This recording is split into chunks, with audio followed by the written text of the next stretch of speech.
జై శ్రీరామ్, జై హనుమాన్. మన దేవుళ్ళు కార్యక్రమానికి స్వాగతం, సుస్వాగతం. ఈ వీడియోలో అత్యంత పురాతన చరిత్ర కలిగిన అత్యంత మహిమాన్వితమైన బొడ్డువానిపల్లి శ్రీ ఆంజనేయ స్వామి వారిని దర్శించుకుందాం. శ్రీ స్వామివారిని అమావాస్య రోజు దర్శించుకుంటే తమ గ్రహ బాధలు, అనారోగ్య సమస్యలు తొలగిపోతాయని భక్తుల ప్రగాఢ విశ్వాసం. ప్రతి అమావాస్యకు మరియు కార్తీక మాసం లాంటి పర్వదినాలలో శ్రీ స్వామివారిని వేలాది మంది భక్తులు దర్శించుకుంటారు. వేలాది మంది భక్తులకు అన్నప్రసాదాలు దేవాలయ కమిటీ వారు ఏర్పాటు చేస్తారు. కర్నూలుకు కేవలం 25 కిలోమీటర్ల దూరంలో ఉన్న ఈ పవిత్ర క్షేత్రాన్ని దర్శించండి, ధరించండి. శ్రీ స్వామివారిని దర్శించండి, ధరించండి. జై శ్రీరామ్, జై హనుమాన్.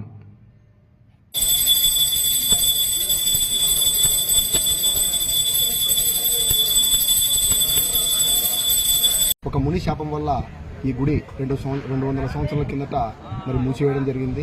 2016 సంవత్సరంలో మరి పెద్దలు, చుట్టుపక్కల గ్రామ పెద్దలందరి ఆధ్వర్యంలో ఈ గుడి పునర్ప్రారంభమై దినదిన అభివృద్ధి చెందుతూ ప్రతి అమావాస్యకు దగ్గర ఇక్కడ మేము 10,000 నుంచి 15,000 మందికి వరకు, ప్రతి కార్తీక మాసంలో మాత్రం దగ్గర 20 నుంచి 22,000, 25,000 మందికి కూడా ప్రతినిత్యం ఈ గుడి దగ్గర అమావాస్య రోజున అన్నదాన కార్యక్రమం నిర్వహిస్తున్నాం.